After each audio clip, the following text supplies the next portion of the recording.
not working now? Who what? I did. That's why I called it. To say, there was something.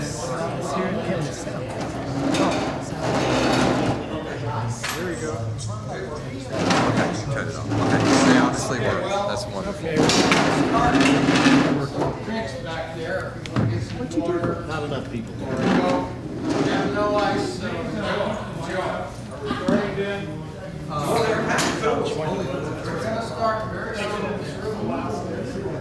Okay. We need to get going here. And we'll get it, don't worry. Welcome to the Dallas Sierra Club.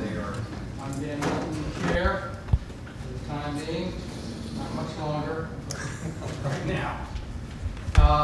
First thing before I forget, you know that this will be our last in-person meeting for the foreseeable future. Starting next month, November, we'll go back to Zoom meetings. Okay? And you can find the Zoom link on our website or in the email newsletter that is sent out that hopefully you have signed up to get. Okay? So I believe, John, isn't it always the same address, the same Zoom address? For Yes, the general generally, meeting? yes. So if you've done it once, it's always the same, but of course it's long. So it'll be on the website and in the newsletter. Okay. First thing we usually do is ask for some committee reports. And a lot of people are not here tonight, so there's nobody representing the Conservation Eco Action Committee here this evening. That's Victoria Howard and Renee Robertson. And me. And, oh, you represent the Eco Action Committee? Yes, I'm on the Eco Action Committee. Our Eco Action Committee meets once a month on the third Sunday of every month. And it's a Zoom meeting, and several of the members are on the Dallas CCAP, which I can't recall what that stands for, but it has to do with the conservation efforts in Dallas. I strongly urge you to get in touch with Victoria Howard. Email her. You'll find her email on our website under contacts. Or fill out. Or, very good point, fill out the little information form that Liz is holding up and get in touch with her, and you'll find out all you want to know about conservation and environmental and eco-action in this area. And I tell you what, we are very, very active. So I urge you, if you're all interested in conservation in this area, please get in touch with Victoria, fill out the form, and join us. We're always looking for new people.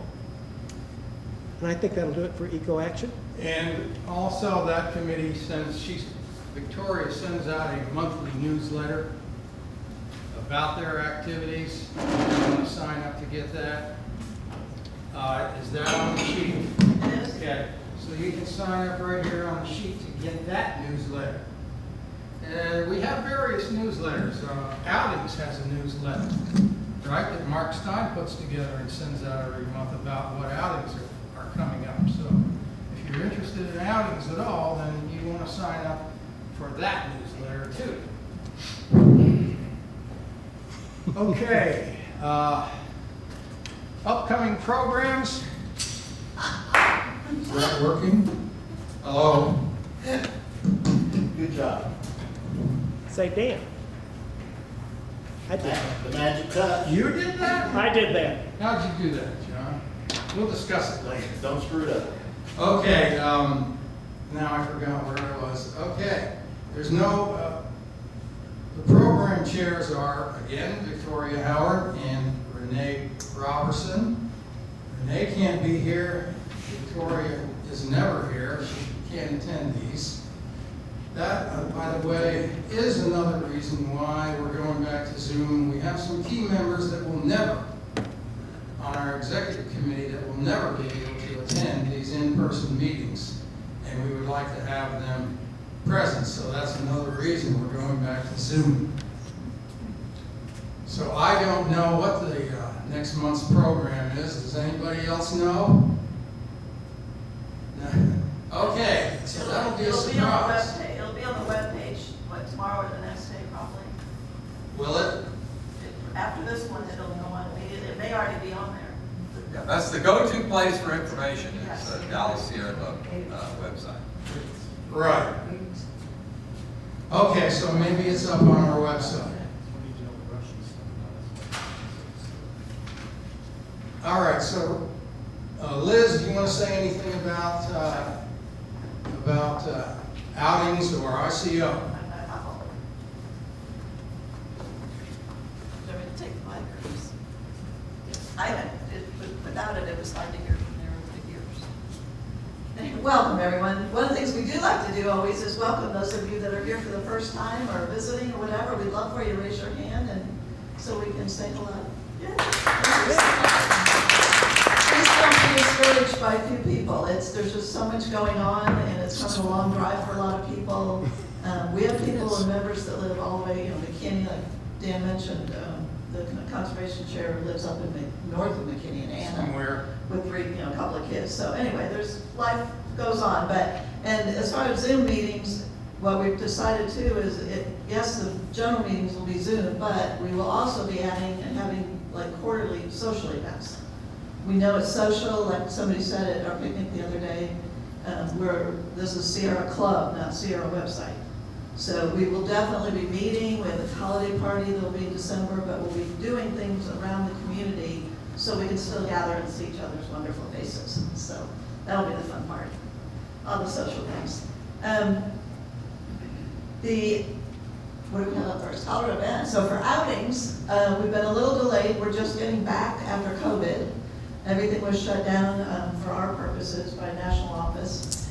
The deterrent, or what's the delay as we're getting things going is, as you can probably understand, is all the first aid classes disappeared during COVID. We were not able to go in person to take first aid classes, which is one of our requirements for being a leader.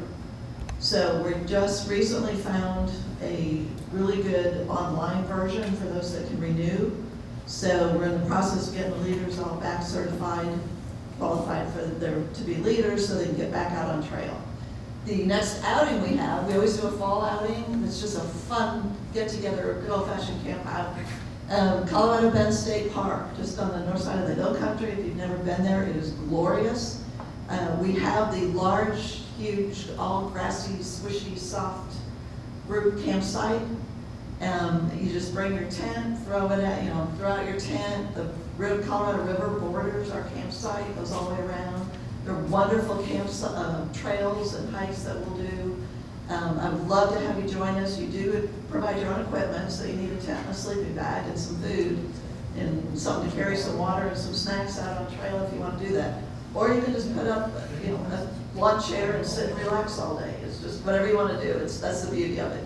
For all ages, the kids are welcome, as long as the parent takes care of them. That's not part of the leader responsibility. I won't take that on. But anyways, real fun. The deadline for reservations, I really need to get your paperwork by the first of the week.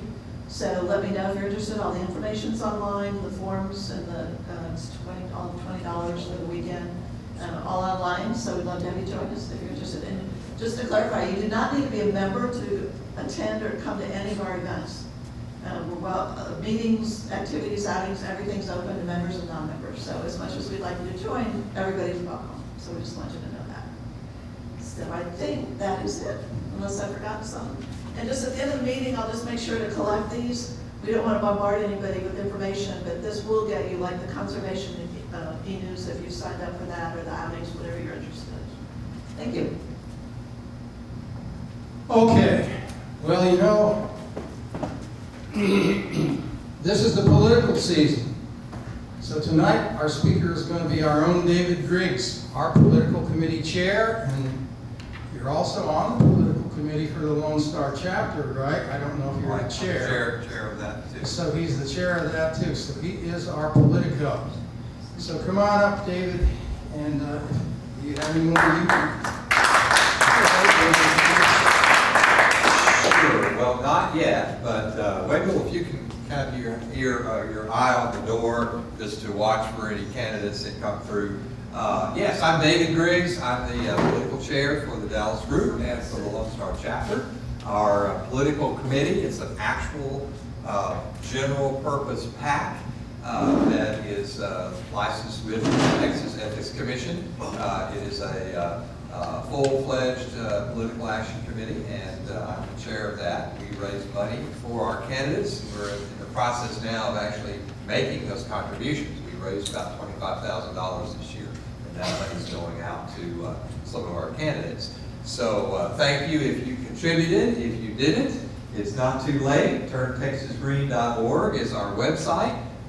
We're going to be taking that money up until November the 8th, which is the election day, the final election day. But tonight, we want to talk a little bit about the program. So this is the 2022 political program. I always say it's the most important election of our lifetime, because it usually is. A lot of stuff is at stake. You want to click it again? This is our meeting today. And we've had this same slide for about 16 years. This is one of those things that you can keep updating year after year, and we keep using it. We have had this program on the October program now for at least 10 or 12 years in a row. And so it's a regular program, and we're glad that you all came out for it tonight. Okay, next. Let me just talk to you a little bit about what the political program is with Sierra Club. Most of you know, and if you're new, you may not know, that there's 3 different levels. There's the group level, which we're about, okay? And then there is the chapter level, which is the state of Texas mostly. And then there's the national club. We're all part of the same club, but we have different levels, okay? And so we have an executive committee, which is our board, and that makes local policy programs about our efforts in the community, how we spend money, what events we have, etc., is done by our local group. Then the chapter, all the groups, is like 9 of them across the state, and they're all a part of the Lone Star chapter of Sierra Club. And that's where the real action occurs throughout Sierra Club, is in its 63 chapters across the country. And then the National Club has a national board, and that board governs policy for the entire club. Okay, so you got to understand there's 3 different levels. Okay, let's talk about it. The purpose is to select candidates for endorsement who meet the criteria, to promote endorsed candidates to Sierra Club membership, to work for and help elect our endorsed candidates, and we'll see who they are in a moment, and to affect the course of environmental legislation through the election of those candidates. All right, in Texas, we have the PAC that I just mentioned. But at the national level, we have a Sierra Club PAC, which is a political action committee. It basically works with our federal candidates. So if the National Sierra Club makes an endorsement for president, or for the U.S. Senate, any of the 50 senators, or any of the 435 members of Congress, that is handled by our national PAC. All other endorsements are handled by state PACs.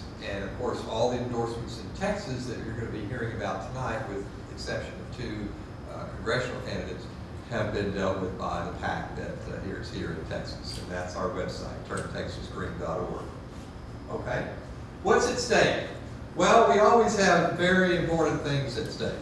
And as you know, with President Biden, has had a very aggressive stand. Unfortunately, we have a very narrow majority of people who are like-minded to the president. In the Senate, we have 1 vote. That's not enough to overcome the filibuster. So many of the things that could have happened in this past 2 years didn't happen because of the political situation of stalemate in Washington. Okay, this year, what's at stake? Our Texas governor is up. You all know that Governor Abbott is running for re-election against Beto O'Rourke, and we'll talk about that in a minute. Control of the U.S. House and Senate is up. We don't have a senator up this time in Texas, but we have all of our House members. Control of the Texas Senate and the Lieutenant Governor. The Texas Senate has 31 members. There are several of them in close races. The Lieutenant Governor, as you know, is the President of the Senate. He or she is elected separately by the public, but their role is to basically run the Texas Senate. Control of the Texas House. We have several House members. In fact, 1 or 2 may be coming tonight. and Texas Land Commissioner, which is very important because that position is the person over the various lands that the property that Texas owns, mostly land, beaches, even the Alamo is something that the Texas Land Commissioner is in charge of. And the Texas Railroad Commission, which, as you probably know, has nothing to do with railroads anymore. The Texas Railroad Commission is the oil and gas regulatory body in the state of Texas, and uranium. Those are the areas that the Railroad Commission works. To give you a little background, you may not know this, but when oil was discovered at Spindletop in 1901, down in the Beaumont area, there was no way to regulate this new thing that had been discovered. And so oil had to be transported by train. And so the thinking was, well, we already have a railroad commission that deals with railroads. We'll just let them have the jurisdiction over oil and gas. Well, little did they know at the time that oil and gas would become much, much bigger than railroads. Now the railroads are all nationalized, so there is no regulation of railroads in Texas. But the Railroad Commission still exists to regulate oil and gas, and they will not change the name of it. Okay, the ability to set environmental policy is the other thing in state. All right, next. All right, what is our endorsement process? We've made a lot of endorsements, and we go through a very detailed process to do it. We don't just pick certain people who are in certain parties and so forth. There's a questionnaire process and a lot that we go through. So for federal office, this is mostly dealt with by our federal, our national Sierra Club. We have a candidate questionnaire, except for incumbents. Incumbents have records, and we know what they vote for and against. So the League of Conservation Voters has an excellent rating system that Sierra Club uses for our analysis of members of Congress and their voting records. But for challengers, we have to send them a questionnaire, and they have to return that questionnaire, and then there's a long process of how that gets approved. Ultimately, our National Political Committee makes the decision on congressional offices, Senate and House. Sometimes there's candidate interviews, various interaction, meeting, and so forth with candidates. Local chapter and local approval. Our local ex-con will hear what our political committee has to recommend. Then it will go to our chapter. And the chapter will send that to national. Then there's an application process, forms, and everything goes to our national political office in Washington or in Oakland, which we have two offices. And that's how that decision is ultimately made. Now that's for federal offices. Okay. And then of course the political committee nationally approves of that. All right, continue. Now for Texas, this is what we're more involved in, is how this works in Texas. Voting record for incumbents. If you are a member of the Texas House or the Texas Senate, we keep track of the voting record during our legislative sessions. As you all may know, every 2 years there's a Texas legislative session. It starts in January of the odd year after the election and goes for exactly 140 days. And that is our general session. At the end of that, which is usually around Memorial Day, the session will end. If they're not finished, they don't get finished, right? At midnight, sine die is over. Unless the governor wants to call a special session, which he can do for up to 30 days at a time. So that's how that works. So we have a very short, compared to some states, legislative session. And that occurs in the odd year in the first 4 months of the year. All right, so we know what the voting records are. The candidate questionnaire is prepared for our challengers. Once again, our people who are in office, we have a record of that. Voting record for incumbents. Hey, Andy, come on in. Have a seat. So we're just getting started. I'll call him in just a minute. All right, voting record of incumbents, legislative scorecard. This is how we take a look at the elected officials in the legislature. We keep up with the votes, and those votes are analyzed, and we make a decision based upon the grade of the member as to whether we recommend an endorsement of someone who is already there. Okay, Lone Star Political Committee, I'm the chair of that. There are 12, I believe, people from across the state. And so the recommendations from our political director, Matt Johnson, in Austin, together with other members of the committee, we have to vote on it. And so that's how that process works. And then the executive committee of the chapter has to approve that as well. Okay, this is our website, turntexasgreen.org. That's the official name, Sierra Club Political Committee of Texas. So if you should happen to have your checkbook and wanted to write a check, Sierra Club Political Committee of Texas would be how you'd make it out. But it's a lot easier just to go to the website and use your credit card, okay? So remember that, turntexasgreen.org. Okay, candidate endorsements for statewide offices. Go ahead. This is just a quick overview of the endorsements we've made so far, and we'll get into that detail in just a moment. Beto O'Rourke for governor, Mike Collier for lieutenant governor, Rochelle Garza, Texas Attorney General, Jay Kleberg for land commissioner, Luke Warford, Texas Railroad Commissioner, Susan Hayes, Texas Agriculture Commissioner, and Janet Duddy, Texas Comptroller. Is there one more? I think that's it. I believe. All right, so that's the folks that we have endorsed so far statewide. But before we go too much further in all of these races, we have someone that we've endorsed locally that just walked in, and I want him to have a chance to say hi to us. Andy Summerlin is running for Dallas County Commissioner, District or Precinct number 2, which is much of North Dallas, and many of us are going to be North Dallas County.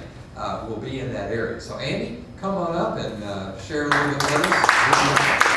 This is a recent endorsement, and we're glad that you be here. I'll just say that the County Commission, as well as the City Council, is important because a lot of decisions are made with regard to the environment at the local level.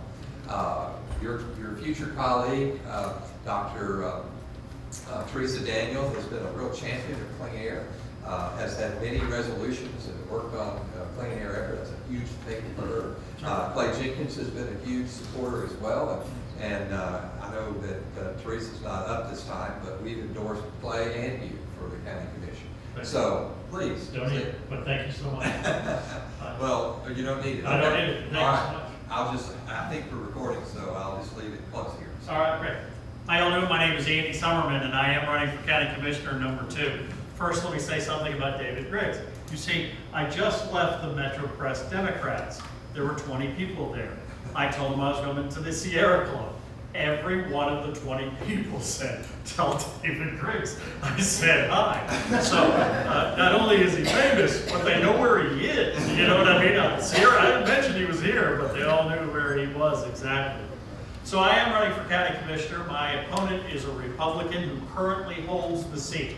If you do not know, Mr. Koch, who is the present one, is the fellow who wouldn't wear the mask to the meeting. And as a result, all the litigation ensued.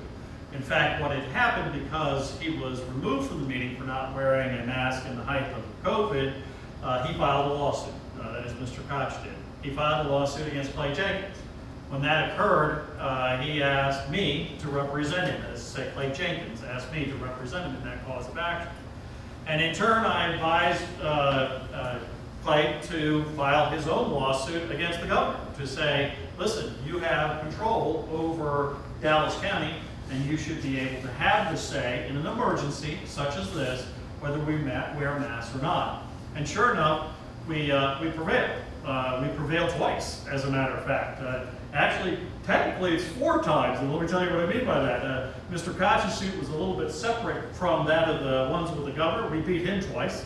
And then, of course, the governor himself, of course, argued against us at the trial court level and also at the appellate court level, and we prevailed there as well.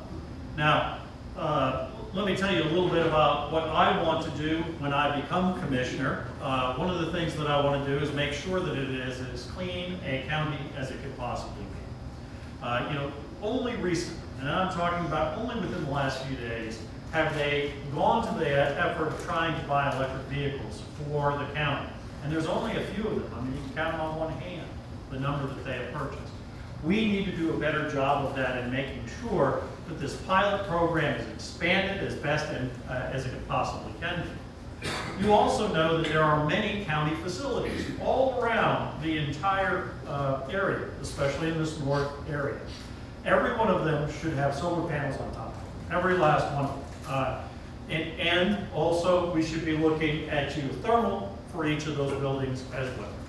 So these are the types of things that I would want to take care of. Now, if you don't know, I am an elections attorney. This is something that I've been doing for some time. Voter protection is one of the areas that I've been working in. I fought against voter ID. I did it on behalf of women. If you don't know, women are most affected by voter ID, if you didn't know that. And the reason why is because if they so choose to change their name when they marry or divorce, they're dropped off the rolls. And it was on behalf of women that I brought that cause of action to say, hey, look, we need to have, people to be able to vote. I mean, it's just our right to vote. It's democracy. That's all it is. And we are also involved in, fights with the various Republicans about various issues, not the least of which is making sure that our ballot box is safe. So I want to talk to you about those two things, and that is I only have really two big priorities: saving democracy and the planet. Okay, I mean I don't think those are bad priorities where I come from, and I want to make sure that we execute in every way possible that we can on both of those pledges. I'm glad to answer any questions that you have. I appreciate the moment to be able to speak. As soon as I get done, I'm not meaning to be rude, but I have to run to the Southeast Asian meet and greet. This is my 4th event tonight that I'll be going to. It's great fun. I like meeting people. I love people. I really do. I enjoy people, and I really want to help them. And if you don't know, I've had a very, very successful career as an attorney. I'm 62 years old now, and it's time to give back, quite frankly. And that's the reason why I'm doing it. I was one of those guys who was standing on the sidelines during the time of certain administrations going, God, this is the end. This is terrible. This is awful. Why don't people stand up and, really start fighting it? My opponent at one point in time said that he was not comfortable, quite frankly, in representing anybody but white people. This is one of the comments that he made during redistricting. He said words to the effect of, with regard to Latinos, he's done the best that he could, but he's just not done as good a job as others could in representing Latinos. And my wife nudged me and said, you represent Latinos all the time. And you are the attorney in charge of the Mexican American Legislative Caucus. Fight for redistricting on behalf of Latinos. I was the attorney for Delta Callejo, the Latino civil activist. You can represent Latinos, and my wife said you can represent me. She's of Asian descent, and she said, he can't represent me, it's time you do it. So, when your wife says those things to you, what do you say? Yes, ma'am. those are the words you say, and here I am, and I'm glad to do it. I love it. I'm enjoying every last minute of it, even though my opponent says nasty things all the time. I've never seen more nasty campaigns than I've ever had in your entire life. This guy. Andy, tell us about your district. Where are the lines? Thank you. I appreciate you getting me off of that. It's kind of like a funnel. It looks like a funnel anyway. It starts all the way down to Central Expressway and I-30. That's where it begins. And then it runs about 10 to 20 blocks on either side up Central Expressway until you get to the Park City. And then it balloons out, okay? It goes as far west as to the county line, picking up Irving, Addison, Carrollton, Capel. These are the towns that are in my district. And then it goes all the way over to the east, all the way to the edge of Richardson is where it goes. There are 748,000 people in the district, to let you know. And there are 7 House district seats in my district, as it were. There are several Senate districts that are in mine. There are several congressional districts that are in my district as well. And the county only has a budget of $1.6 billion, actually now going to $1.8 billion. So it has a huge economic impact. In fact, we're larger than some countries, just to let you know. Is there anybody who have any questions? Yes? I'll ask a question. Sure. So does your elected office have any influence on positioning electrical EV stations? Yes. We can have that effect. And the reason why I say that is, the county was eventually going to have to get into powering its electric vehicles. And as a result, we could partner with individual private enterprises to say, hey, look, we're going to put one here, why don't you do it for us and charge us for it? So the answer to your question is yes, absolutely. Let me mention one more thing to you, and it's Parkland Hospital, okay? We have a control over Parkland Hospital, although it does kind of self-govern itself. The Commissioners Court have a huge say over what happens at Parkland Hospital.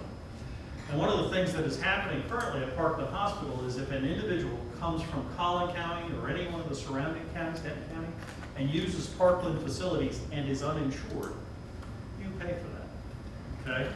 Now these are Republican counties, as we all know, surrounding us, and using our facilities in Parkland Hospital. And those counties are not paying their fair share of their citizens' use.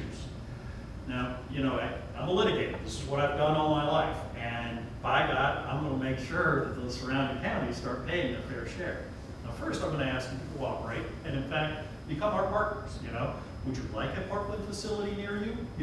How about a minor emergency clinic that is run by Parkland Hospital so that you can serve your community up in Denton County, Collin County, and Ellis County? And then pay your fair share, you know what I mean? And be our partners. Now, if they don't do that, I will seek to have, the legislature create bills that says, no, you got to do it, you know what I mean?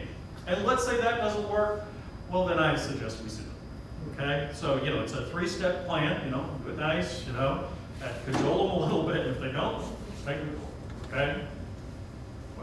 Do you ever see Parkland becoming a state or federal hospital? No, never, but I see it being regional. You know what I mean? I don't think it will ever be a statewide facility. There are too many other county facilities, great county facilities, like, for example, just nearby in Tarrant County, they have John Peter Smith Hospital. Right. You know what I mean? I don't see us saying we're going to take over that facility. I think that Tarrant County is going to keep theirs. And it's going to be my suggestion through legislation to say, let's let that John Peter Smith, for example, take the west and start expanding in that direction. And Parkland in the north and even towards the east.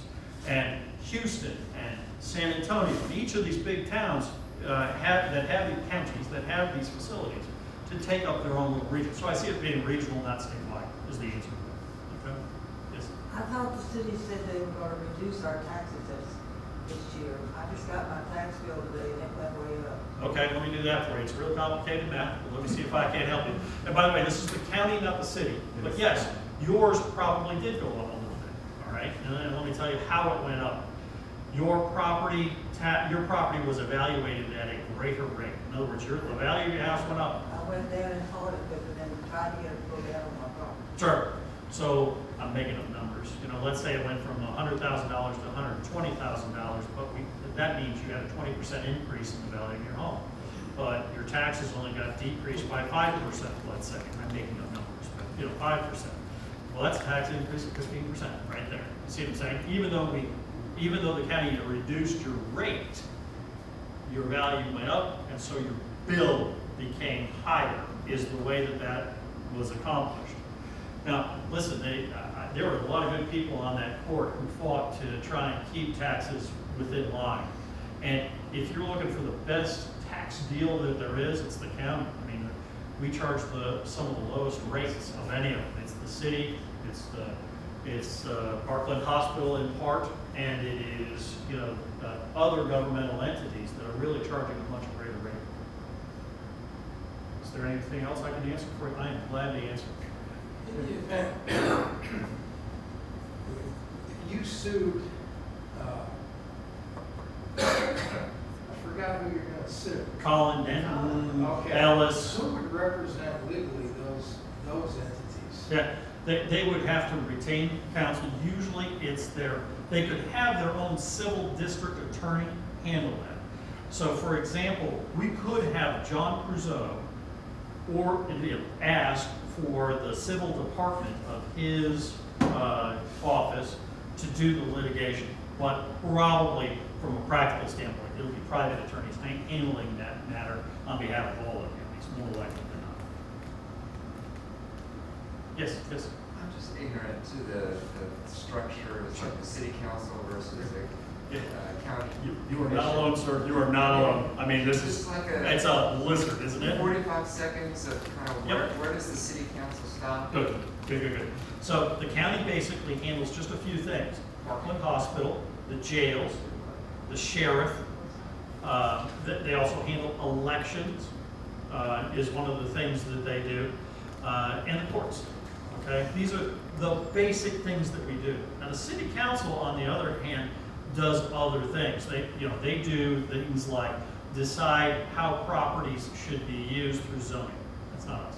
Okay, they deal with the police. But just to confuse you, we have the sheriff's department. Okay, so you know what I'm saying. Do you know where the most highly patrolled area in the world is? It's not too far from here. It's in University Park. And the reason why is because University Park uses it and the cops drive by these certain streets. Highland Park uses it, drive by these certain streets. Sheriff's Department, Dallas Department, SMU. I mean, there's like a cop there every 2 seconds, in certain parts of it, you know what I'm saying? But, the Sheriff's Department doesn't do a lot of the day-to-day, show up and arrest somebody.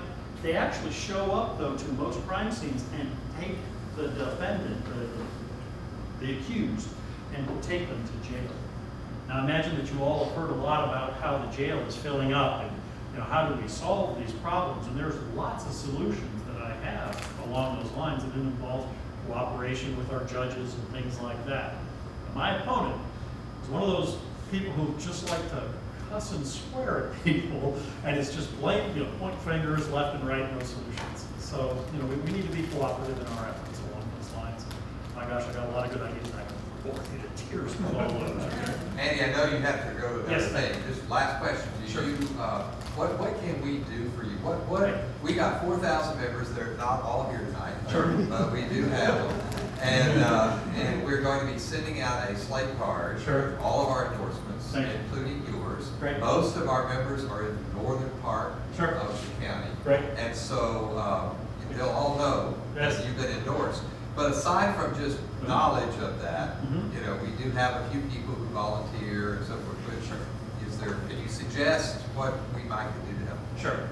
Let me get, from easy to hard, okay? The easy thing, put a sign in your yard. One of my signs would be, I would love for you to put a sign in my yard. And if you go to Summerman, SOMMERMAN for commissioner, there's a message little board there that you can just say, hey, I'd like a sign, just give me your address. I got a guy who'll show up, put it in your yard, or at your door, whichever one you prefer to do. You know what I'm saying? That's the easy. Of course, go out and vote. That's the next easy one. Tell your friends to go vote. And if you would, ask them to vote for me. And then let's get into some more challenging things. I really need poll readers. And that's people who are, who meet people coming in the door and saying, would you please vote for Andrew Summerman? If you don't want to do it just for me, do it for your slate card. You know what I'm saying? As somebody comes in, hi, I'm with the Sierra Club. If you would, these are all the people that Sierra Club is endorsing. If you would, please vote for them. That actually has an impact. You will change a few votes, and that's important along those lines. And then, let's see if you really come locker walking with me. I'm knocking doors, There's a House District 108. Liz Ginsburg's running for it. She and I are friends, and we have a rivalry, if you don't know. We're friendly one, okay? I mean, we're on the same ticket and everything. And every day we report to each other how many doors we knocked. You know what I'm saying? And I even tried to entice her with things like, your husband's at home cooking a lovely meal, go home. And she hears none of it, and she goes on. But we get to count people that are with us. And so if you would come and door knock with me, you can help me with my rivalry. Where do we show up to do that? Yeah, sure. Just, again, go to the website, say I'm willing to do it. We will give you the day and time, and I will meet you there, and we'll have a good time. I mean, it actually is kind of fun once you get past the nervousness of having to knock doors. Thank you, and I'm sorry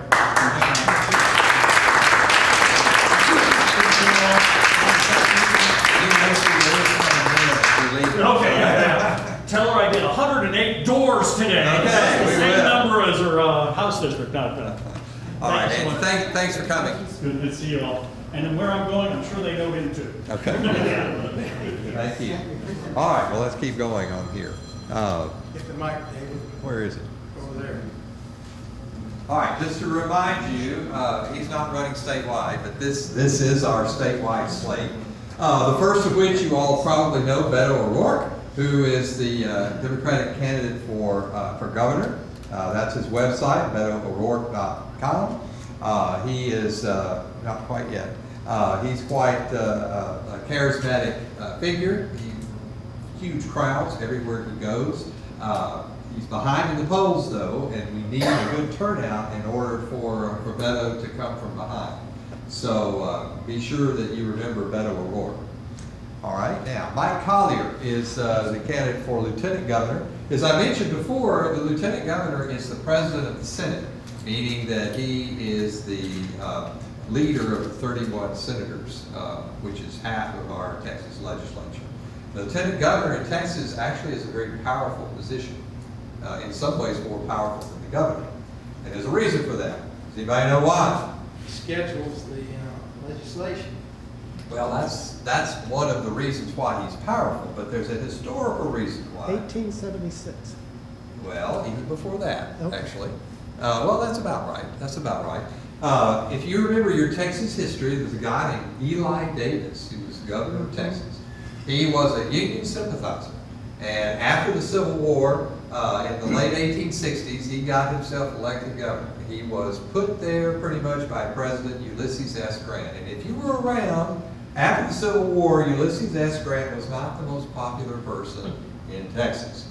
All right, neither was Governor Eli Davis, nor were any of the judges that he put in place. And every JP across the state and every district judge was all Eli Davis's friends. They were not Southerners, okay? Or at least they weren't former Confederate Southerners. So Eli was not real popular.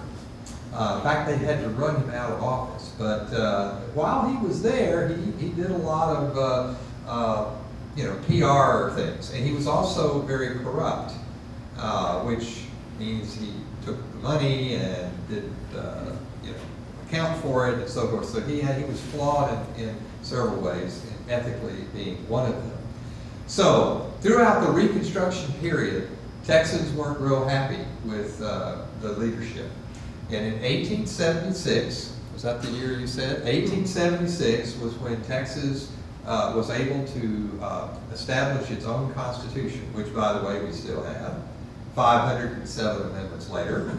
But we do have that original constitution. We tried to change it a time or two. We had a constitutional convention in 1974. It failed. They couldn't clean it up. So that constitution brought on the political landscape that we still have today. Texans said, we're never going to let the governor appoint all the judges. We're going to elect them. So that's what we did. And so when you go vote, you elect everything. Probate judge, family judge, district court judge, county judge, everything, is elected because we have that in our Constitution. We don't want one person to have the power to appoint all of those positions. So that's one of the reasons why we kind of have the situation we have. Lieutenant governor is a powerful position because also in that process, they took the power away from governor to do a lot of the budgeting, right? Many states like California and New York, it's like the president. There's the administration sets forth the budget and the legislature kind of goes along with it or not go along with it. In Texas, that budget starts in the legislature. And the lieutenant governor is in charge of it. He is the head of what's called the Legislative Budget Board. The governor's a part of it, but not the head, right? This guy is, or hopefully if he wins, will be the person who starts and works with the budget. The Speaker of the House, the Lieutenant Governor, certain people appointed, and the governor sit as the Legislative Budget Board. So this guy will have a powerful position, money-wise, in the legislature. Okay. All right. Now I want to share this with you. Jay Kleberg is a wonderful person. He's a conservationist. He's been the head of of several conservation boards. He is from the family of the King Ranch down in South Texas. He's also a film producer. If you saw The River and the Wall at EarthX, he was the co-producer of that and starred in it. He was one of the 5 who went from El Paso to the Gulf along the Rio Grande. He also is the sole producer of a recent film called Deep in the Heart, a Texas wildlife film, which is just a beautiful film, PBS quality, hour-long nature film about Texas and the effect of climate change in Texas. He is running for and is the nominee, the Democratic nominee for Texas Land Commissioner. And by the way, on the 21st of this month, there's a Democratic Forum luncheon with Jay Kleberg and Luke Warford, who's the next person you're going to see, talking about climate change, the peril of climate change in Texas. And we would love to have you go to that. We have some seats and some opportunities if you'd like to attend. So be sure you see me. It's Friday at lunchtime, the 21st, at the Arts District Mansion, formerly called the Belo Mansion, downtown, where the Dallas Bar Association headquarters is. Okay. Then we have. Well, let's go back. I want to play this. Can you click on the link? This is Jay Kleberg talking about his position and what he can do in Texas. If you could try to pull that up. Let's see if I can It worked earlier. do. Sorry. That's okay.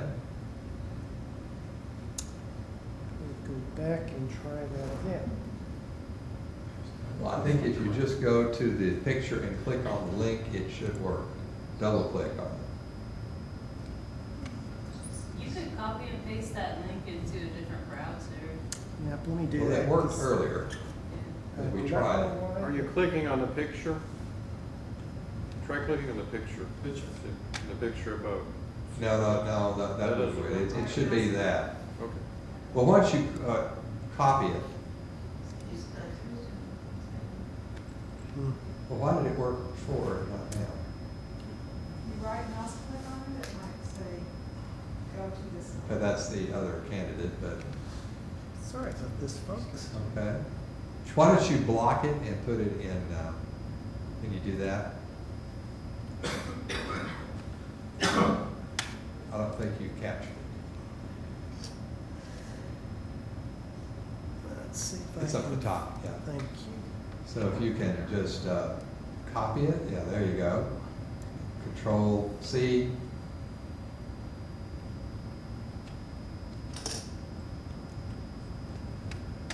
Sorry about this. Okay, yeah, well, it was a live link before. I don't know why it's not now. I do not know why either. Okay, now, Hey there, homeowner. that's not it. Texas Land There Commission it is. oversees the General Land Office, established in 1836. It's the state's oldest state agency. It's a state agency that most people don't know about, but you should care about it.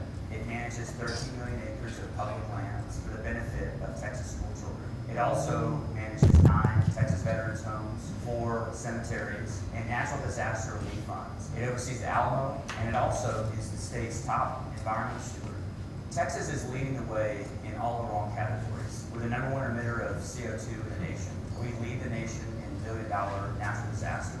And we'll also see a doubling of 100-degree days in the next 10 years. The General Land Office can lead the way in protecting and creating a more resilient Texas. That's our ability to store carbon dioxide in our submerged lands off the Texas coast, develop a diversified energy portfolio with wind and solar, geothermal, offshore wind, so that Texas can lead the way in addressing the climate crisis, not just now, but for future generations. I've spent the last 20 years in land management and natural resource conservation work. I've seen the best of Texas, and I've seen the best of Texans, and I know that what we face now, the climate crisis, is the greatest challenge of our generation and the next. When we're faced with challenges, regardless of background or social status, we band together and we meet those challenges. And I know that we can do it, and we have to do it. I'm asking for your vote, and I'm ready to get to work, because I want to get this job done right. Okay. that's on Jay's website, so you can see that. Click off, David, click off one of those switches. Okay, well, all right, that's fine. Live under. Yeah. Okay. It's better. All right, so we're going to get a chance to go to the next slide for the other candidate. But anyway, Jay Kleberg is a wonderful candidate, probably the most qualified candidate we've had of either party for a long time to be land commissioner. So I hope you will remember him on election day. Okay, the next slide. This is actually another friend of mine, Luke Warford, young guy, he's 32 years old. He is running for railroad commissioner, one of the youngest candidates to do so. He is very much a progressive candidate and will be a wonderful railroad commissioner if he could just get elected. Can you click on that top link there? That is an educational little video that he has. There we go. But you might want to run it to the beginning. Can you run it to the beginning? Confused? Okay. The Texas Railroad Commission is the most important climate election in the country. Confused? You're supposed to be. See, the commission used to oversee railroads, but today it oversees Texas oil and gas. It's run by 3 elected commissioners who are supposed to regulate the same oil and gas executives that fund their campaigns. No wonder we're the largest greenhouse gas emitter in the country. When the power went out last winter, where were the commissioners? They were helping their friends make billions and passing the costs on to the rest of us, while we were freezing in our homes. I'm Luke Warford. I've advised global energy companies, worked to fight misinformation online, and led one of the largest voter registration efforts in Texas history. Together, we can protect the environment for future generations and turn the lights on in one of the shadiest agencies in the country. So get on board, and if people ask you why, just tell them the Texas Railroad Commission is the most important climate election in the country. Confused? You're supposed to be. Okay, it's a loop. You can turn it on.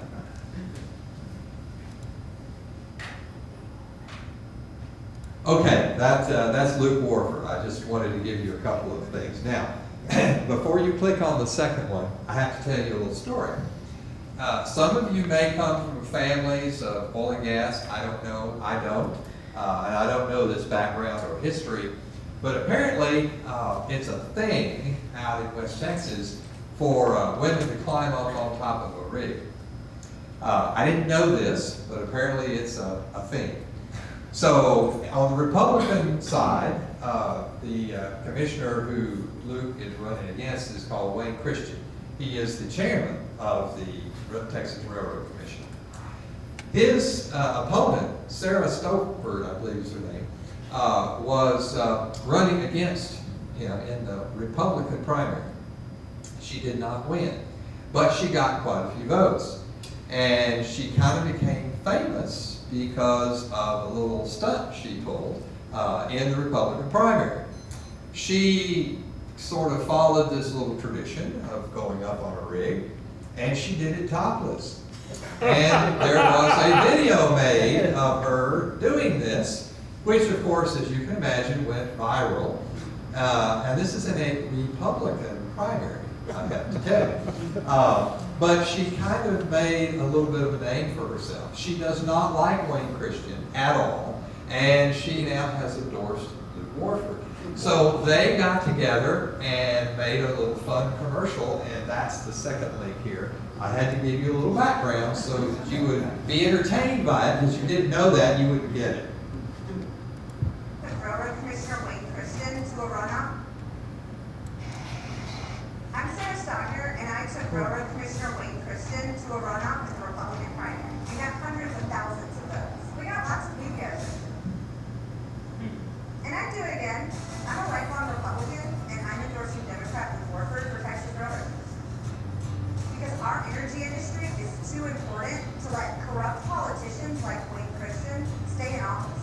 So Luke, now it's your turn. What? It's tradition.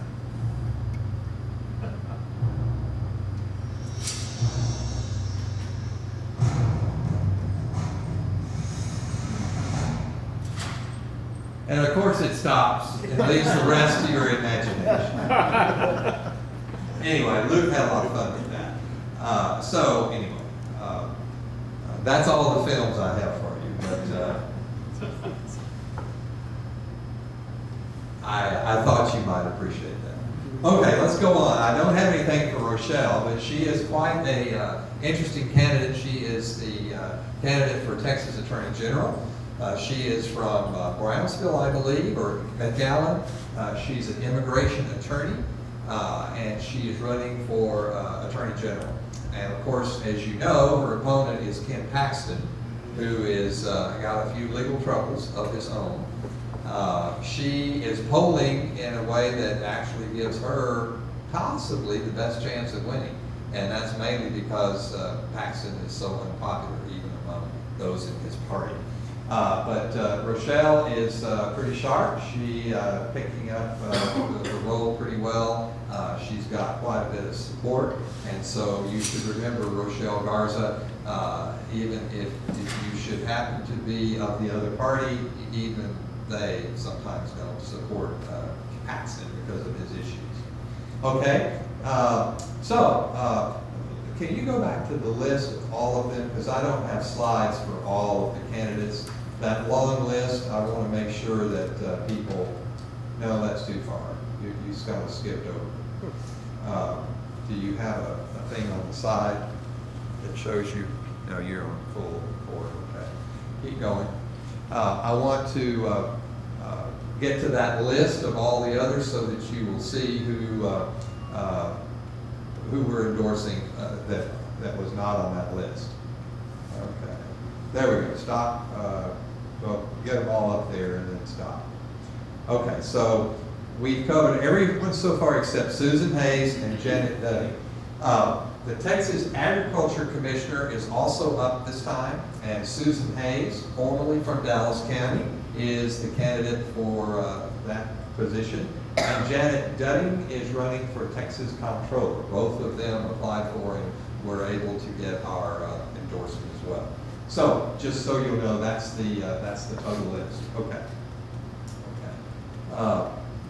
Go on to that one. Okay, that's where we're going to stop for now. This is the list of folks that we are supporting for the Texas House of Representatives here in Dallas. Hopefully you know what district you're in. The ones that are in orange are the challengers that we're putting a lot of effort into. Most of these incumbents will probably win, but we certainly hope that you will support them. Benton Jones, District 100, that's in South Dallas, around the Fair Park in that area, and other parts of central and southern Dallas. That is the district that Jasmine Crockett served, and she went on and, of course, won the nomination for Congress to replace Eddie Bernice Johnson. But Benton Jones is that candidate. We have made an endorsement there. It is a fairly blue district, and he is likely to win. But Benton's a super guy, and we've endorsed him. Ana Maria Ramos in District 102. That is the northern part of sort of what we used to call far north Dallas. It is mostly north of LBJ, but in Dallas County. Rafael Anchia, District 103, that is much of Oak Cliff, and it comes up on the western side of Dallas County and gets the far western corner, even parts of western Farmers Branch. Jessica Gonzalez in 104, that's sort of central and southern Dallas too. Terry Mesa in District 105 is the Irving and the Grand Prairie area. Victoria Niave in 107, that is parts of East Dallas, even into Garland. That's Victoria's district. Liz Ginsburg, who I think is coming in a short time. Liz is House District 108, and that is the person who's the friend with Andrew Summerman, who just mentioned to you. I think she'll be coming. She said she would. Liz Ginsburg in House District 108. She this is a really big area, and many of you may live in that area. It includes much of regular North Dallas, Park Cities and mostly the area between Central and Park and the Tollway, and even parts west of the Tollway, up to 635. So it gets a huge chunk of normally mid kind of central Dallas. So that's the House District 108. That's going to be a heavy lift. It's not drawn for Liz as a Democrat, but she's got an excellent campaign, and we're hopeful that she might be able to defeat the incumbent there. Okay, go ahead to the next one. Morgan Meyer, if you know, is the incumbent in 108. 109 is Carl Sherman. That is the DeSoto area. Terry Rose is area south of downtown, sort of central southern Dallas. And Yvonne Davis, I believe, is Lancaster and other parts far south in Dallas County. Elva Curl in 112 is also a challenger to Angie Chin Button, which is the Garland and Richardson area. Retta Bowers is Mesquite, that's 113. John Bryant, and that is the former Congressman, John Bryant, is running in House District 114, which is much of East Dallas, Lake Highlands, and the area around White Rock Lake. And then Julie Johnson, who I also was hoping might be able to come tonight, House District 115 is this area, northwest Dallas County. Coppell, Farmers Branch, Addison, and parts of Dallas, and part in the northern part of Irving, which would be like Valley Ranch. So that's Julie Johnson's district. Okay? And then we've endorsed some in I believe these are Collin County. Part of Sheena's district might be in Denton. House District 61 and House District 7. Mahala Plessa is actually running in a district that was drawn to possibly be a Democratic Opportunity District. And so it's possible that Mahala might actually be successful in Collin County, depending on the turnout. And it looks like a wishbone, so the way it's shaped. Oh, is it? Are you in that district? Yes. Okay. I'm working on her You want to say campaign. anything about it, or do you know about her campaign? I'm drawing a blank right now. I just know that I've met her and been to several events. She really is extremely active and out, and she is really pushing hard. As far as where she stands on things, it's what we agree with. I can Sure. say that. Yeah. All right. Well, speaking of Liz, here she comes. Can you go back to the Liz of 108? Hello. How are you? How are you? Were your ears burning? I Andy know. Summerlin was just here. Yeah, I know, he texted me. Yes, he texted me, so what a great group it was. Okay. Well, you'll see your name up there. Wonderful. And color, because you're a challenger, and so what we'd like for you to do, if you get comfortable, you're welcome to say a few words to us if you'd Okay. like. Happy Just to do very that. brief, just something about your campaign and Okay. how we might be able to help you. All right. Liz Ginsburg, running the House District 108. Thank you so much, David. And first of all, I want to thank your club for endorsing me in this race. It means a lot to me because, this is an issue that's important in this community. House District 108 was initially drawn, during redistricting, it was drawn to be a more conservative district. That is what my opponent thinks.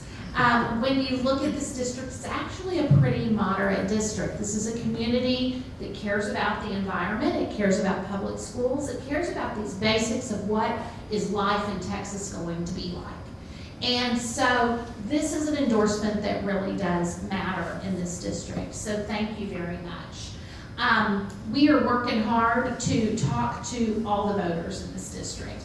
We aren't just talking to Democrats. To flip this seat from a Republican incumbent, we have to talk to independent voters, we have to talk to moderate voters, and that is exactly what we're doing. We are knocking on those doors and talking to them about the issues that matter to them. And what we are hearing at the doors of the issues most important are women's reproductive health is the #1 thing we're hearing from folks. And we're also hearing from them about reducing gun violence.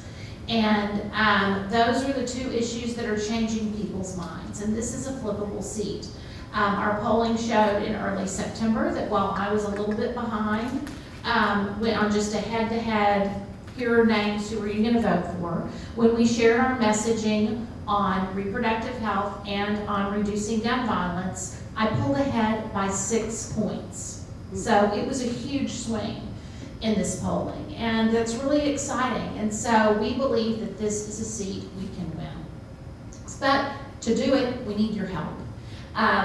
One of the things that is central to our campaign is knocking on doors. Talking to, like I told you, I'm talking to moderate independent voters. We also have to get all our Democrats out there to vote, make sure they're out there voting. And if you're interested in helping us do that, we have we have block walking that starts every Saturday at 10 o'clock from our office at Tenacious Dems. I'm sure Andy Summerman, when he was here earlier, invited you to join us. We have a lot of overlapping districts. Some folks will go out and walk for both of us. So if that's something you're interested in doing, we'd love for you to join us. We have people making phone calls. In my district, there's a lot of high-rise apartments and down along the Turtle Creek corridor. And so to reach those voters, we are making phone calls. I want to talk to them in person if I can, but the next best thing is a phone call from a supporter. So the other thing that we are doing, we're also doing these on Sundays as well.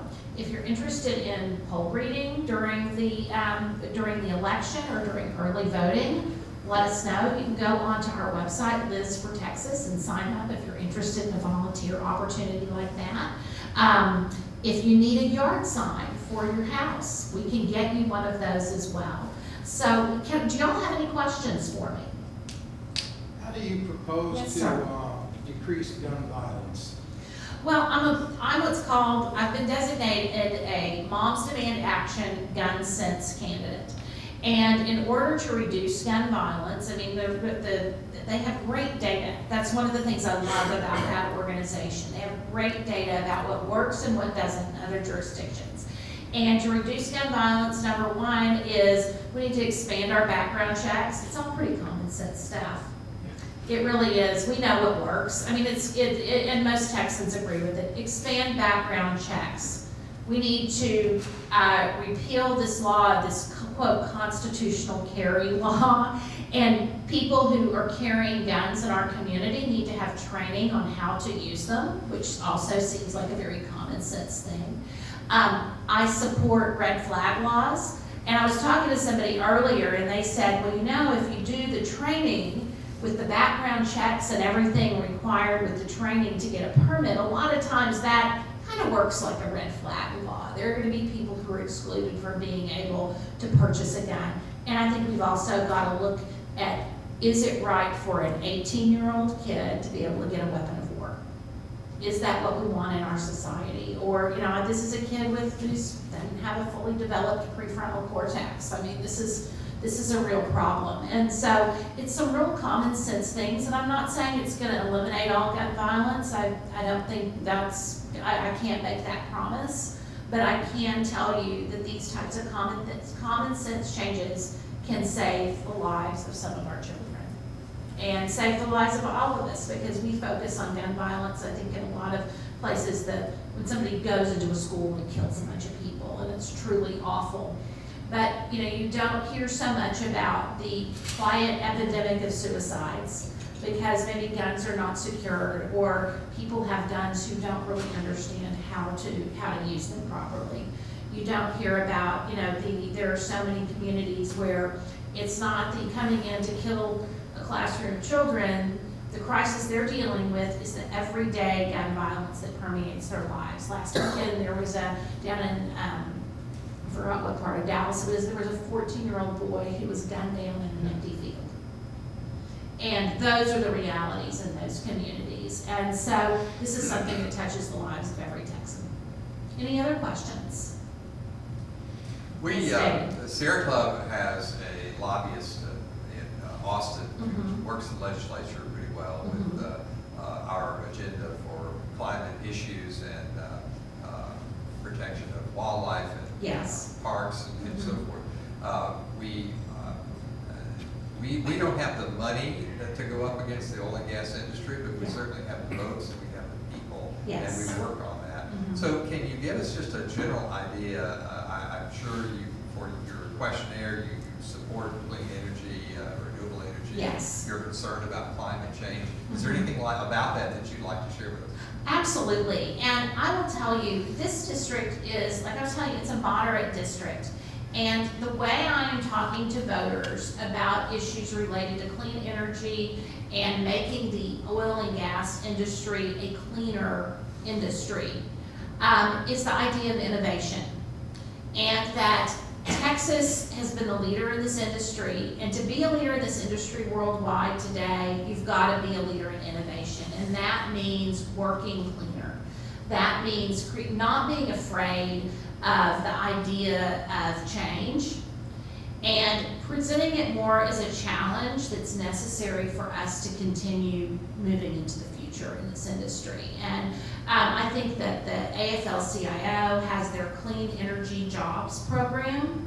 I love the partnership there of talking about the unions, talking about how we're expanding our environment, talking about business innovation, and making the world a cleaner place. I love that idea, and I think that's really exciting. It's something that when we put this all together for voters, that makes sense to them. And this is also a district of a lot of people who enjoy the outdoors, and I think, and they understand the importance of having clean water in our communities. They understand, they see what's happened in other parts of the country where it's not there. They enjoy the recreationally, using the outdoors. That's part of their lives, part of how they've been brought up. And I found that particularly it's an area where you talk about responsible gun ownership, and responsible gun owners, it's another area where you can find some real partnership with folks. And so I think not viewing environmental issues as being in their own silo is really important. And it's asking those questions whenever different bills come up about, okay, what is the environmental impact here? How can we form some partnerships here to make sure that this is going to go forward with everyone having an interest? Does that make sense? Mm-hmm. Any other questions? Thank you for coming. Well, thank you. I appreciate your time this evening. Elizabeth Ginsburg, I hope you'll look for my name on the ballot if you're in House District 108. Are y'all, any of y'all in House District 108? You okay? Well, wonderful. Let us know if you need a yard sign or anything. We'll get you one. Okay? All right. Thank you so much. Thank you for coming, Jacob, as well. We have a lot of our candidates who are attorneys here. Jacob is the brother of Carl Ginsburg, who's a former district judge and now tax judge. So thank you all for coming. Well, we'll finish up real quickly if you'll go on to the next. Julie Johnson just texted me and said she came, she couldn't find us. But I don't know why, there's signs everywhere. Okay. For County Commission, you heard from Andy Sutherland a while ago. We've made that endorsement, as we have of Patty Jenkins for County Judge. So if you live in Dallas, anywhere in Dallas County, you will be able to vote in the County Judge race. County Judge, as you know, is the presiding officer over the Dallas County Commission. There are 4 commissioners. Andy is running for one of those positions. Okay, volunteer opportunities. What can you do? Well, there's all sorts of things that you can do. I'm sure Liz can put you to work at her campaign. If you're not a walker and you want to make phone calls, there are phone call opportunities at the headquarters. Letter writing, I don't know if that's done much anymore, but it used to be. We have, what's the next one? Early voting, poll volunteering. Andy was telling us that he needed poll volunteers to help with early vote, which is the 24th of October through November the 4th. And then, of course, Election Day. Well, first, we typically have always had 2 super weekends for working the polls. The first being the weekend right before early vote, which is really critical, 22nd and 23rd.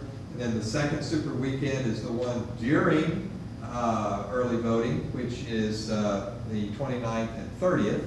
And then finally, the weekend before the election. There's like 3 weekends in a row that are super critical. That's 5 and 6, knowing that the election is on the 8th. So if you can't work or help before then, if you could help one of those weekends or more than one of those weekends, those are really the critical ones. And we'll give you more detail about where and when and so forth, but that's the timing. Okay, I think there's one more thing. Well, maybe not. Funding the effort, we'll go back. Okay, that's it. Funding the effort, Sierra Club National Political Committee for congressional candidates, the Sierra Club Political Committee of Texas for our Texas House and Senate candidates. And Liz doesn't know this yet, but she's going to be getting a check in the mail this week from our political committee. And turntexasgreen.org, as you see all over the place, is the website that we mentioned before. The other thing that we do is we send out a slate card, and we use C4 funds for that. Now, there's a difference. C4 funds is money that we can use to communicate with our members. The PAC money is precious. It's very hard to raise, and we save that to provide to candidates, because you can't give C4 corporate money directly to a campaign.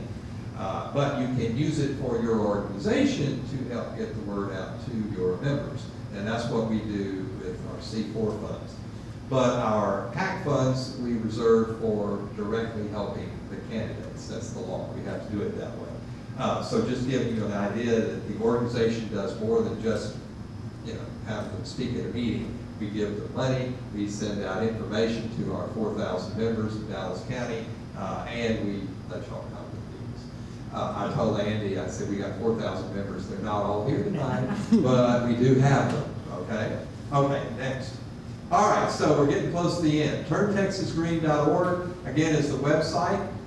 Please go there if you would like to check out our endorsements. Then one more is where to vote early, where you can find out at these websites. So DallasCountyVotes.org is the website to find out where the 30-something early vote sites are. And that starts October 24th through November 4th. If you're in Collin County, there's a website for there. For Denton County, votedenton.com. If you don't know your precinct number, you can look on the back of your voter certificate, a little blue card that you get in the mail that tells you where all the districts are, and you'll know the number. That's a great place to look if you're not sure where you vote. Okay, your vote is vital, and it's one of the most important elections of our lifetime because, especially at the national level, we've got to hold our own or do better in order to have a chance for President Biden to make some success in his time. And then, of course, in Texas, it's really critical. It would be great if there was a major shift in the Texas House, but even a small shift in the Texas House will make a huge difference in what we're able to do in the way of environmental legislation. And then, go ahead. Formula for success is give, vote, and volunteer. That equals victory. So we hope that you will try to do that, okay, for the environment. Okay, important websites. This is the last, I believe, almost last slide. Again, the same site we've talked to you about. Hopefully you'll have it memorized before you leave. State it enough. Next is DallasCountyVotes.org. Tells you where to go, where to vote, all about sample ballots. It's a great place to find any information. You can look up your voting information to find out what districts you're in and so forth. So that's a really important website. VoteDenton.com and CollinCountyTX.gov if you're in those counties. Okay? All right, last slide is the Sierra program. Thank you for contributing money, for volunteering. Don't forget that early voting is October 24th through November 4th, and the election day, the last day to vote, is election day on November the 8th. Okay? I believe that's it. Let's try it. There might be one more. I thought I had a thank you slide, but I'll thank you. Yes? You mentioned that the county's websites will provide sample ballots. It's good to look at the sample ballot because you might have local propositions that you're also voting on that you will not hear much about. things like that. So make sure that you know everything that you're gonna see when you get in to vote. Liz, why don't you tell us where the Tenacious Tim's office is? Because a lot of our candidates, we've endorsed Elva Curl as well. If you want to tell people where they can go and when. So. Sure. The Tenacious Democrats office is at the corner of Greenville and Royal. So it is the southwest corner, excuse me, southwest corner of Greenville and Royal. It's kind of back in the corner there. It's a 2-story office building, and we're on the first floor. We are open during the week from, I think, 9 to 5. We have folks in there making phone calls, following up on voter registration. We're also open there on Saturdays, usually from about 9:30 to about 2 or 3 in the afternoon. So you can come by there and get walk lists, get yard signs. We have a lot of yard signs for a wide range of candidates there. It's a great spot to pick up yard signs. Thank you. It's called the Tenacious Democrats office, yes. We do have better signs, yes. Well, thank you all. Don't forget, we go to Fuzzy's to eat. You're probably going to say that afterwards, the Fuzzy's Taco on Midway. But that's it. Thank you all for being here.